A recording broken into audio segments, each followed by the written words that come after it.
Hari ini, tanggal 29 Februari 2026, Fajar telah mengingkari janjinya pada timur.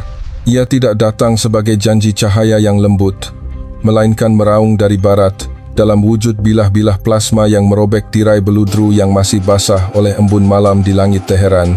Bumi bergetar, bukan karena amarah alam, melainkan oleh kehendak yang ditempa dari baja sebuah negara yang terletak lebih dari 1000 kilometer jauhnya. Israel telah bertindak. Baris berita yang datang dari Tel Aviv begitu singkat hingga membekukan rongga dada. Sebuah komunike yang dibacakan oleh suara tanpa jiwa, datar hingga terasa tidak manusiawi, mengabarkan tentang sebuah operasi pendahuluan yang presisi dan pemberlakuan keadaan darurat nasional. Itu adalah sebuah deklarasi perang yang tak membutuhkan kata-kata indah, sebuah deklarasi perang yang ditulis dengan api dan kehancuran. Seluruh dunia menahan napas, menunggu. Di layar-layar raksasa, di pusat-pusat komando, dari Washington hingga Moskow, peta ibu kota Iran mulai dipenuhi bintik-bintik merah, bekas luka yang menandakan ledakan-ledakan yang sedang mekar. 3, lalu 4, lalu tak terhitung titik cahaya kematian berkedip tanpa henti. Para analis militer meregangkan mata, terpaku pada citra satelit yang buram, mencoba mengukur skala pemusnahan. Tiang-tiang asap, pekat dan sehitam tinta mengepul naik dari sebuah kompleks yang dijaga ketat di utara Teheran, sebuah tempat yang baik rumor maupun laporan intelijen sepakat sebagai jantung kekuasaan, tempat tinggal dan bekerja sang pemimpin tertinggi. Serangan ini tidak hanya ditujukan pada batu bata dan beton, ia mengincar langsung sang simbol, jiwa dari sebuah rezim. Di tengah gempa politik itu, Perdana Menteri Benjamin Netanyahu muncul di hadapan kamera. Ia tidak tersenyum, dan hawa dingin yang terpancar dari matanya yang setajam belati bisa menembus layar kaca. Setiap kata yang ia ucapkan dipilih dengan saksama, ditempa dalam tungku perhitungan. Setiap kata adalah sebutir peluru. Ia berbicara tentang garis merah yang telah diinjak-injak, tentang ancaman nyata yang tidak bisa lagi ditoleransi. Ia memperingatkan Teheran bahwa setiap tindakan balasan, sekecil apapun, akan dianggap sebagai kesalahan historis terakhir mereka dan akan menyulut api amarah yang tak bisa mereka bayangkan. Itu bukan gertakan, itu adalah ramalan tentang pemusnahan yang disiarkan agar seluruh planet ini menyaksikannya. Namun setelah guncangan awal, sebuah kesunyian yang aneh, nyaris absurd, menyelimuti Teheran. Tidak ada pernyataan berapi-api dari para jenderal Garda Revolusi. Tidak ada seruan balas dendam yang menggema di siaran televisi pemerintah. Jalan-jalan di Teheran, meski tegang seperti senar gitar, tidak tenggelam dalam kekacauan. Keheningan itu lebih menakutkan daripada ancaman apapun. Ia seperti kekosongan mengerikan, sesaat sebelum badai abad ini menerjang. Ketika tekanan udara turun drastis dan segala sesuatu terbenam dalam keheningan yang mematikan, para analis mulai gelisah di kursi mereka. Skenario tidak berjalan seperti yang mereka perkirakan.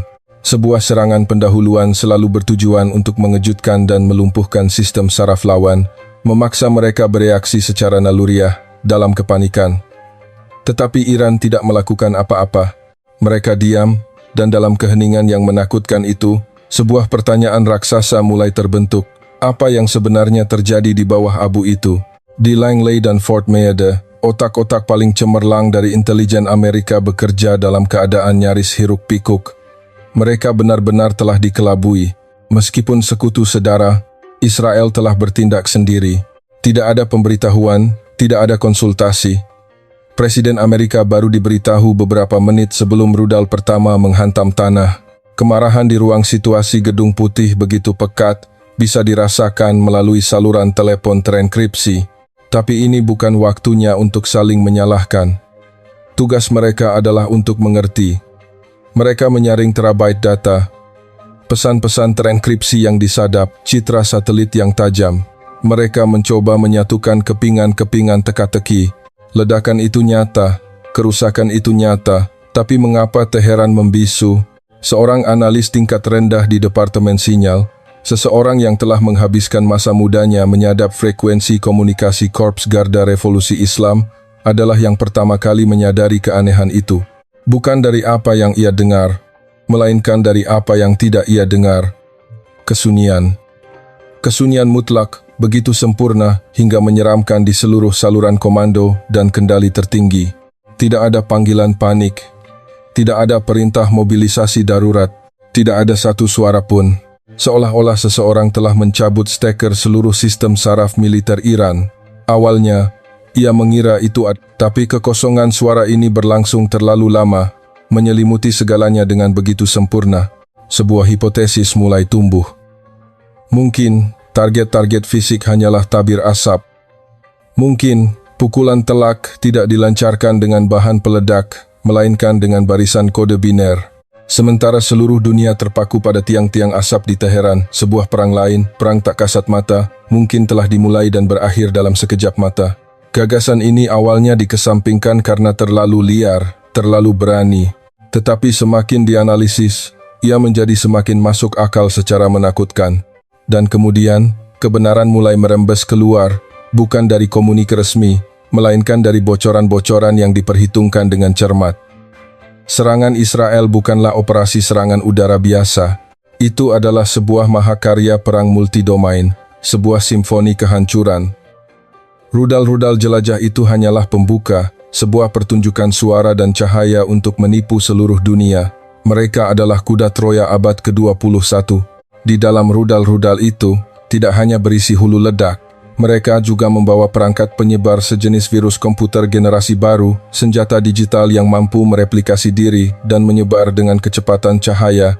Ketika ledakan terjadi, menghancurkan gardu-gardu listrik, sebuah pulsa elektromagnetik kecil tercipta. Itulah perintah aktivasinya. Virus itu, yang telah ditanamkan jauh di dalam sistem Iran berbulan-bulan sebelumnya, melalui agen-agen rahasia, mulai terbangun. Ia tidak seperti Stuxnet, virus yang pernah menyabotase program nuklir Iran bertahun-tahun sebelumnya. Stuxnet adalah pisau bedah, presisi tetapi terbatas. Senjata baru ini adalah banjir bah digital. Ia tidak hanya menargetkan mesin sentrifugal di Natanz, ia menargetkan segalanya. Ia mengenkripsi dan menghapus bersih data di server-server Kementerian Pertahanan. Ia melumpuhkan sistem komando dan kendali pertahanan udara, mengubah baterai rudal S-300 yang canggih menjadi tumpukan besi tak berguna. Ia menyusup ke jaringan bank sentral, membekukan semua aset. Ia mengacaukan sistem koordinasi jaringan listrik nasional. Aturan main perang telah berubah selamanya. Serangan fisik hanyalah selubung untuk sebuah eksekusi digital. Tiang-tiang asap yang dilihat seluruh dunia hanyalah puncak dari gunung es raksasa. Bagian dasarnya, bagian yang paling mengerikan, adalah runtuhnya seluruh fondasi digital sebuah negara tanpa suara.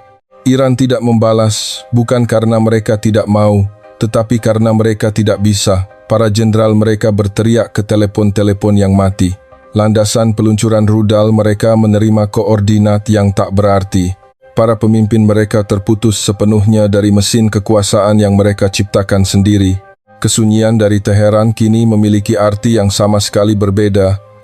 Itu bukan pengendalian diri strategis, melainkan kelumpuhan hingga ke sumsum tulang. Itu adalah keheningan seseorang yang baru menyadari bahwa musuh tidak hanya berdiri di depan gerbang rumahnya, tetapi sudah berada di setiap ruangan, mematikan semua lampu dan mengunci setiap jalan keluar.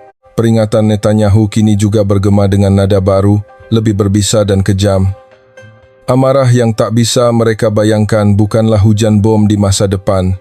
Itu sudah terjadi di dunia maya, di sirkuit-sirkuit elektronik, dalam kesunyian yang menyesakkan. Ia tidak sedang mengancam mereka. Ia hanya melaporkan apa yang baru saja terjadi. Dunia, yang sedang mempersiapkan diri untuk perang konvensional dengan tank dan pesawat, tiba-tiba menyadari bahwa papan catur geopolitik tidak lagi hanya dibentuk oleh garis perbatasan di peta, tetapi juga oleh firewall dan algoritma enkripsi. Sebuah negara bisa ditaklukkan tanpa perlu satu pun prajurit melintasi perbatasan. Dan ketika Teheran tenggelam lebih dalam ke dalam kelumpuhan tanpa kata, semua mata di dunia beralih ke barat, ke arah Washington. Setelah petir pertama dari Tel Aviv menyambar, dunia menoleh ke Washington, dan Washington tidak mengecewakan mereka. Mesin perang terhebat di planet ini telah dinyalakan, bukan dengan keterkejutan panik, tetapi dengan pergerakan yang lambat, metodis, dan menakutkan. Itu adalah gambaran seekor ular sanca raksasa yang perlahan mengencangkan lilitannya di sekitar Timur Tengah. Di layar-layar radar di markas komando pusat di Florida, Teluk Persia bukan lagi lautan biru yang tenang. Ia telah berubah menjadi matriks yang penuh sesak dengan simbol-simbol kekuatan Amerika. Gugus tempur kapal induk yang dilindungi oleh kapal-kapal penjelajah berpeluru kendali Aegis dengan senyap membelah lautan Arab.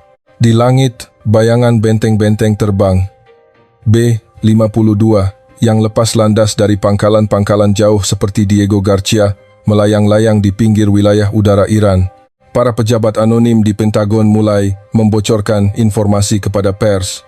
Mereka berbicara tentang rencana serangan yang akan segera dilaksanakan, tentang opsi militer komprehensif yang telah diletakkan di meja Presiden. Presiden Donald Trump pada hari-hari itu seolah menjadi perwujudan badai yang sedang berkumpul. Dari halaman selatan Gedung Putih, ia berbicara kepada wartawan dengan nada yang menantang, sekaligus sedikit lelah, bahwa ia tidak ingin perang, tetapi jika harus, itu akan menjadi perang yang selesai dengan sangat cepat. Ia mengawasi pengerahan pasukan terbesar sejak invasi Irak tahun 2003, tetapi raut wajahnya bukanlah raut seorang panglima tertinggi yang bersemangat terjun ke medan perang. Ada perhitungan dingin yang tersembunyi di balik pernyataan-pernyataan berapi-api itu. Lalu langkah penentuan diambil, sebuah sinyal yang tidak mungkin salah.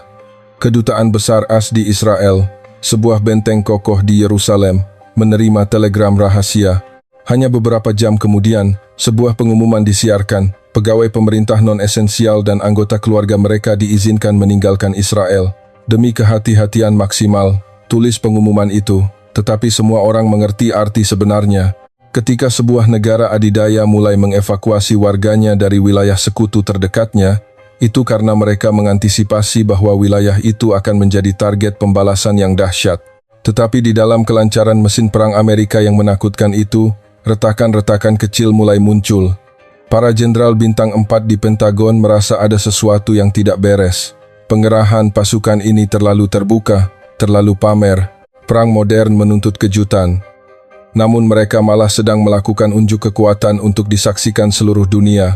Skuadron-skuadron F-35, para hantu siluman, terbang dalam rute yang bisa dilacak oleh satelit musuh. Gugus-gugus tempur kapal induk, alih-alih menjaga keheningan radio, malah memancarkan sinyal yang bisa disadap. Itu adalah pelanggaran terang-terangan terhadap setiap doktrin militer dasar. Di ruang situasi Gedung Putih, suasananya juga tidak seragam. Para penasihat mempresentasikan rencana-rencana serangan. Tetapi Presiden tampaknya tidak terlalu peduli. Ia membolak-balik dokumen-dokumen tebal, lalu mengajukan pertanyaan yang tidak terduga. Berapa frekuensi komunikasi antara kedutaan kita di Ankara dan Tel Aviv dalam 48 jam terakhir? Tanyanya. Tunjukkan pada saya log perjalanan semua atase militer negara-negara sekutu di Qatar. Pertanyaan-pertanyaan itu terasa janggal di tengah diskusi tentang perang. Mereka lebih mirip pertanyaan seorang penyelidik kontra-intelijen daripada seorang panglima tertinggi yang akan memberi perintah tembak. Kenyataannya adalah, Presiden Donald Trump sedang memainkan permainan catur yang sama sekali berbeda. Serangan Israel, meskipun berani, telah menciptakan masalah besar bagi Washington. Itu dilakukan terlalu cepat, terlalu sepihak. Dan yang terpenting, informasi tentang serangan Israel tampaknya telah bocor ke pihak ketiga beberapa jam sebelum terjadi. Sebuah kebocoran di tingkat tertinggi. Pengerahan pasukan besar-besaran ke Timur Tengah bukanlah awal dari sebuah invasi. Itu adalah sebuah jebakan. Sebuah jebakan raksasa, paling rumit dan paling mahal dalam sejarah umat manusia. Presiden tidak bersiap untuk menyerang Iran. Ia sedang memburu seekor tikus tanah yang bersembunyi di dalam jajaran aliansi barat itu sendiri. Ia percaya bahwa pengkhianat itu bersembunyi di suatu tempat di dalam aparat keamanan sekutu dekat. Dan orang itu, ketika melihat kekuatan militer Amerika yang mengerikan sedang berkumpul, ketika percaya bahwa perang total akan segera terjadi, akan terpaksa bertindak. Ia harus menghubungi kontaknya untuk melapor, untuk menerima instruksi baru. Saat itulah ia akan membuat kesalahan. Semuanya adalah sebuah drama yang dipentaskan dengan cermat. Rencana-rencana serangan yang akan segera dilaksanakan adalah umpan yang dilemparkan. Evakuasi kedutaan di Israel tidak hanya untuk menciptakan tekanan psikologis, tetapi juga cara untuk mengocok ulang bidak-bidak catur untuk memaksa tikus tanah itu bergerak. Setiap manuver militer dirancang untuk memperkuat ilusi perang yang tak terhindarkan, untuk menyudutkan sang pengkhianat. Malam penentuan akhirnya tiba. Ketika para ahli di seluruh dunia percaya bahwa serangan akan dimulai dalam beberapa jam, serangkaian perintah yang sama sekali berbeda dikeluarkan dari Gedung Putih. Perintah itu tidak dikirim ke kapal-kapal perusak di Teluk Persia. Perintah itu dikirim ke tim satuan tugas kecil dari Badan Keamanan Nasional di sebuah stasiun penyadapan di Siprus. Mereka telah mendapatkan apa yang mereka butuhkan. Aliran data terenkripsi, sangat singkat, sebuah pengakuan tanpa suara, dikirim dari perangkat di konvoi diplomatik sebuah negara sekutu NATO saat bergerak antara Yerusalem dan Tel Aviv. Aliran data itu diteruskan melalui satelit komersial ke sebuah alamat IP di Teheran. Jebakan itu telah berhasil. Perang yang diawasi oleh Presiden Trump bukanlah perang melawan Iran. Itu adalah sebuah pembersihan internal. Sebuah pertaruhan politik dan intelijen yang sangat berbahaya. Ia telah bertaruh bahwa ia bisa mendorong dunia ke ambang Perang Dunia Ketiga hanya untuk menangkap seorang pengkhianat, dan ia telah menang. Keesokan paginya, dunia tercengang melihat pengumuman tentang deeskalasi. Para pejabat AS mulai berbicara tentang pintu diplomasi. Iran, setelah berhari-hari membisu, menyatakan bahwa mereka telah berhasil memukul mundur konspirasi invasi oleh setan besar. Tidak ada yang mengerti apa yang telah terjadi, tetapi kekosongan kekuasaan yang diciptakan oleh drama ini, meski hanya sesaat, telah membangunkan monster-monster yang tertidur di Baghdad dan Beirut. Ketika tiang-tiang asap pertama mulai memudar di langit Teheran, perang yang sesungguhnya baru saja dimulai, ia tidak terjadi di ibu kota Iran. Ia menyebar seperti tumpahan minyak di atas air melalui saluran-saluran telepon rahasia ke ruang-ruang komando berdebu di Baghdad, lembah-lembah terpencil di Beirut, dan gurun-gurun tandus di Yaman. Tentakel-tentakel Teheran mulai bergerak. Di sebuah distrik padat di selatan Baghdad, di sebuah ruangan remang-remang, Abu Mahdi, seorang komandan berpengalaman dari Kataib Hezbollah, menerima pesan yang hanya terdiri dari dua kata, Fajar Merah. Ia berdiri, wajahnya adalah peta yang dipenuhi kerutan dari bertahun-tahun pertempuran, dan memberi perintah kepada bawahannya. Semua unit beralih ke status tempur tertinggi. Bersiaplah untuk perang atrisi tanpa akhir. Katakan pada orang-orang Amerika bahwa gurun Irak akan menjadi kuburan mereka. Perintah yang sesungguhnya telah dikeluarkan dalam kegelapan. Ribuan pejuang yang ditempa dalam api perang melawan ISIS mulai bergerak, baterai-baterai peluncur roket ditarik keluar dari tempat persembunyiannya. Jauh di barat, di atas bukit-bukit yang menghadap ke Laut Mediterania, pertemuan darurat lainnya sedang berlangsung. Hassan Nasrallah, Sekretaris Jenderal Hezbollah di Lebanon, adalah seorang seniman dalam permainan catur geopolitik. Ia tahu bahwa satu langkah yang salah bisa mendorong Lebanon ke dalam perang yang menghancurkan dengan Israel, tetapi ia juga tahu bahwa sikap pasif akan dianggap sebagai kelemahan. Setelah berjam-jam berdiskusi, sebuah pesan dikirim melalui saluran perantara, halus sekaligus mematikan. Hezbollah tidak akan campur tangan dalam baku tembak terbatas. Tetapi, jika ada tindakan apapun yang menargetkan pemimpin tertinggi Ali Khamenei secara pribadi, itu akan dianggap sebagai deklarasi perang terhadap seluruh poros perlawanan. Garis merah telah ditarik. Respons Israel terhadap ancaman-ancaman ini juga cepat dan tidak kalah kejam. Di dalam bunker-bunker Kiryat, markas besar Kementerian Pertahanan di Tel Aviv, para perencana strategi sudah memiliki rencana. Nama kodenya adalah memotong tentakel. Idenya sederhana. Sebelum gurita itu bisa menggunakan tentakel-tentakelnya untuk mencekik Israel, potonglah tentakel itu dari pangkalnya. Tapi disinilah cerita mulai berbelok ke arah yang sama sekali tidak terduga. Sementara dunia percaya bahwa Israel sedang mempersiapkan serangan udara skala besar, sebuah operasi yang sama sekali berbeda, jauh lebih rahasia, telah diluncurkan. Targetnya bukan landasan peluncuran rudal. Targetnya adalah aliran uang. Sebuah tim satuan tugas dari Mossad, bekerja sama dengan unit 8200, unit intelijen siber yang terkenal, telah menghabiskan bertahun-tahun memetakan sistem keuangan rumit yang digunakan Iran untuk mendanai pasukan proksinya. Itu adalah jaringan global perusahaan cangkang operasi pencucian uang, dan transaksi mata uang kripto. Dan dalam beberapa jam setelah serangan di Teheran, tim satuan tugas ini mengaktifkan serangkaian bom logika finansial. Tidak ada satu ledakan pun, tidak ada setetes darah pun yang tumpah, tetapi dampaknya lebih menghancurkan daripada satu skuadron pesawat pengebom.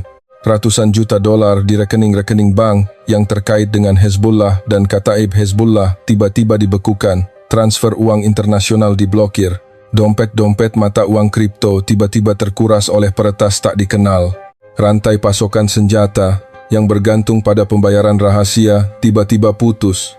Abu Mahdi di Baghdad saat sedang merencanakan perang atrisinya menerima telepon panik dari kepala keuangannya. Gaji para prajurit bulan ini tidak bisa dibayarkan. Uang bensin untuk truk-truk militer tidak ada. Ia tiba-tiba menyadari bahwa ia memimpin pasukan yang kuat, tetapi tidak memiliki satu sen pun di kantongnya. Perang atrisi yang ia gembar-gemborkan berisiko berakhir, bahkan sebelum dimulai. Di Beirut, situasinya tidak lebih baik. Hasan Nasrallah tiba-tiba mendapati rumah sakit dan sekolahnya tidak dapat beroperasi. Garis merah yang ia tarik masih ada, tetapi sekarang seolah-olah digambar dengan tinta tak terlihat. Bagaimana ia bisa melancarkan perang regional ketika ia tidak bisa membayar para prajuritnya? Pukulan Israel bukanlah konfrontasi militer langsung. Itu adalah sebuah cekikan ekonomi. Mereka telah memahami kebenaran mendasar. Kekuatan pasukan proksi Iran tidak hanya terletak pada jumlah rudal, tetapi juga pada kemampuan untuk mempertahankan operasional.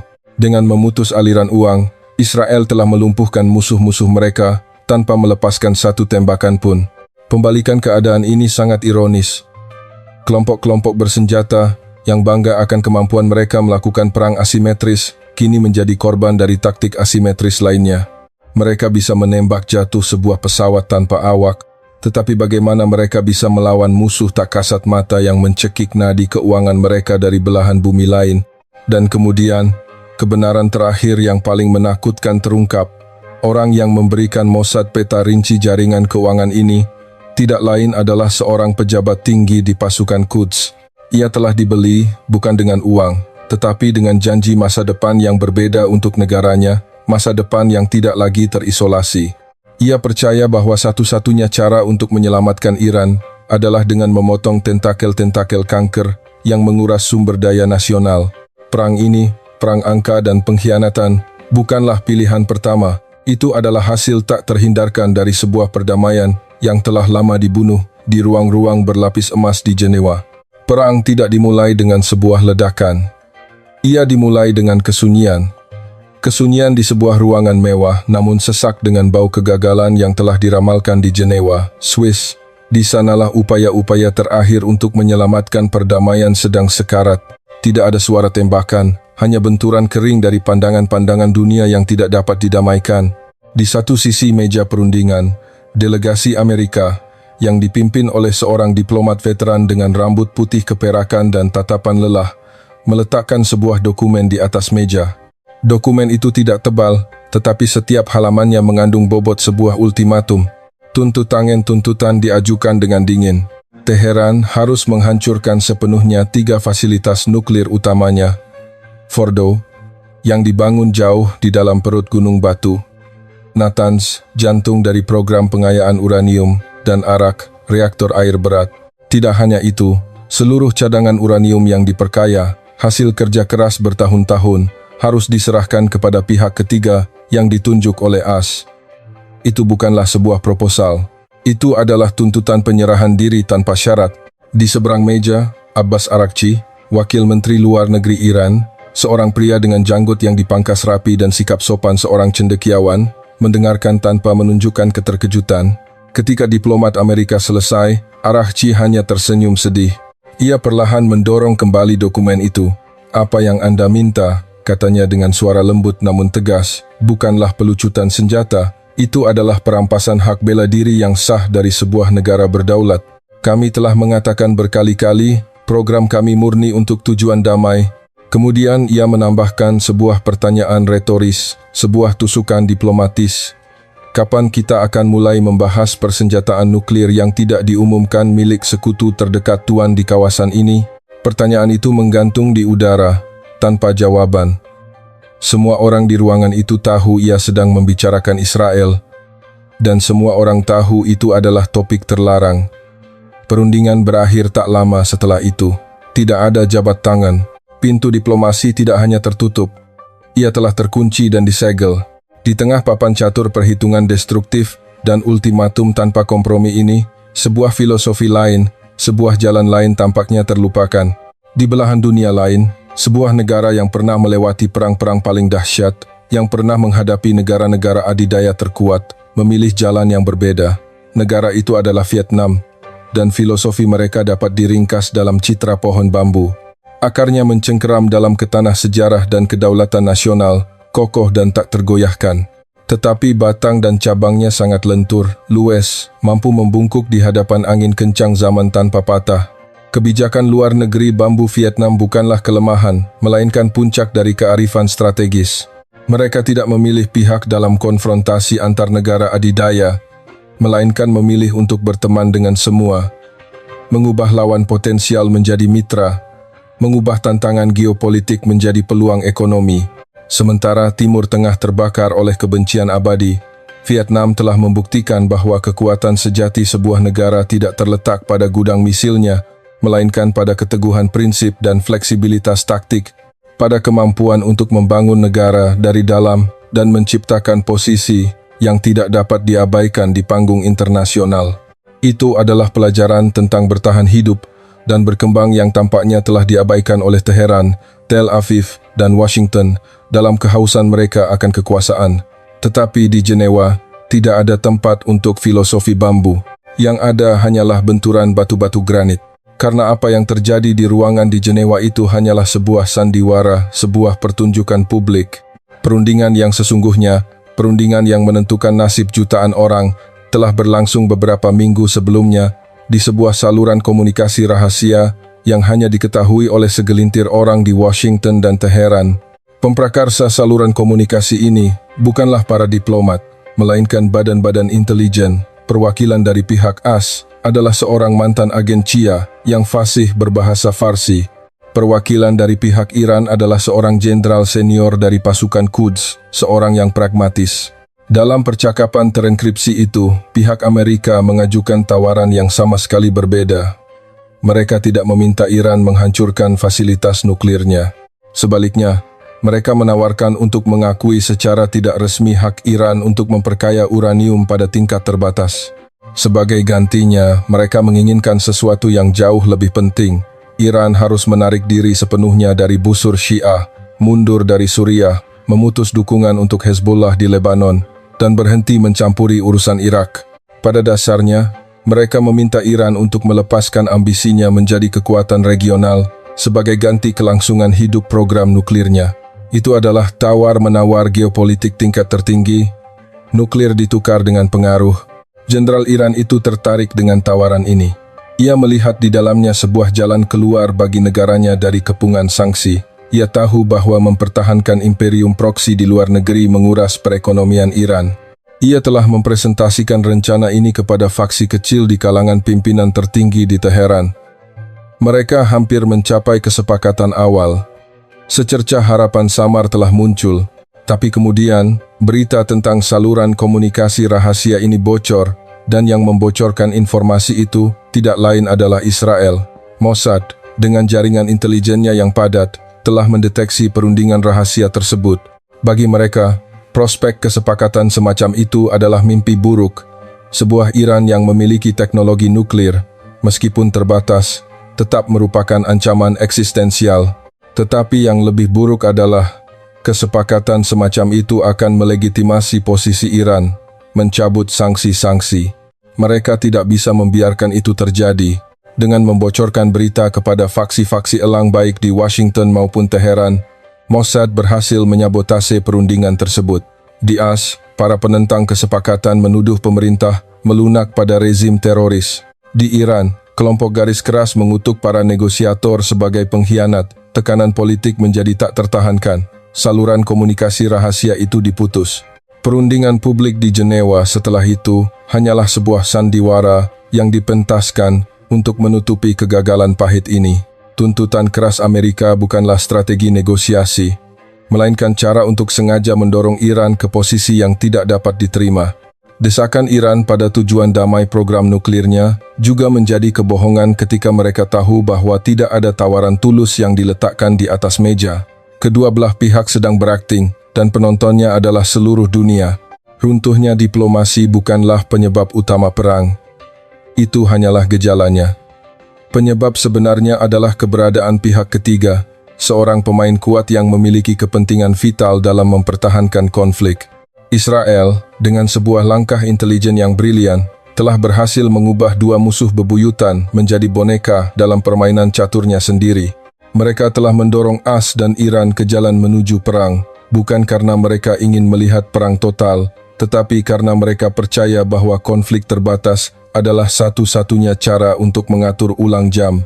Ketika rudal-rudal pertama Israel menghujam Teheran, itu bukanlah tembakan pembuka perang baru. Itu adalah akhir yang tragis dari sebuah perdamaian yang telah dibunuh dari dalam bayang-bayang. Para diplomat di Jenewa tidak gagal, mereka hanya tidak pernah punya kesempatan. Perang telah ditentukan jauh sebelumnya, bukan di medan perang, juga bukan di meja perundingan, melainkan di koridor-koridor bisik dunia intelijen, di mana kepercayaan adalah komoditas yang tidak ada dan pengkhianatan adalah alat negara. Dan tragedi terbesarnya adalah jutaan warga sipil harus membayar harga untuk sebuah perang yang mereka tidak pernah tahu bagaimana pengaturannya.